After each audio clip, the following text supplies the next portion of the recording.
நடந்துச்சுன்னே தெரியலக்கா. எங்க மேல பழிய போட்டு அரெஸ்ட் பண்ணி இங்க கூட்டிட்டு வந்துட்டாங்க. அதுவும் அங்க இருந்து நடக்க வச்சா இங்க கூட்டிட்டு வந்தாங்கக்கா.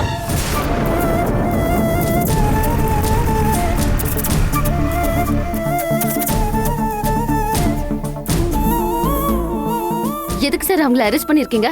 போற வரவங்க கிட்ட சொல்ல வேண்டிய அவசியம் இல்ல. நான் ஒண்ணு போற வரவு இல்ல. அவங்க என் அம்மா தங்கச்சிங்க. காரணம் இல்லாம அவங்கள அரெஸ்ட் பண்ண முடியாது சார். என்ன காரணம்னு எனக்கு இப்ப தெரிஞ்சாகணும்.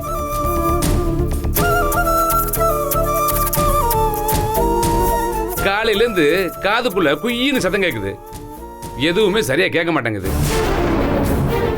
யோ ஏட்டையா சார், பக்கத்து கடையில போய் ஒரு டப்பா பட்ஸ் வாங்கிட்டு வா, காது குடையணும். Okay sir. என்னமோ கேட்டுக்கிட்டு இருந்தீங்களே, என்னம்மா? அவங்களை எதுக்காக அரெஸ்ட் பண்ணி வச்சிருக்கீங்கன்னு கேக்குறோம். அதுவா, இவங்க செஞ்சு கொடுத்த லட்டுவை சாப்பிட்டு 10 பேர் வாந்தி பேதி மயக்கம்னு ஹாஸ்பிட்டல்ல அட்மிட் ஆயிருக்காங்க. 2 பேர் இப்போவா போன இழுத்துட்டு கிடக்குறாங்க.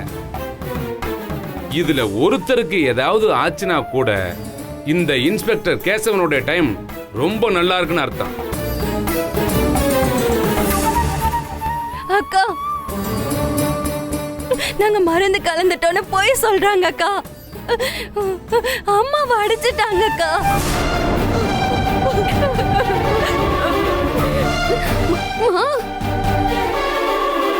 என்ன சொல்ற அகிலா? ஆமாமா, அடிச்சாங்களாமா? இங்க பாருக்கா, பாரு எப்படி அடிச்சிருக்காங்க பாருக்கா.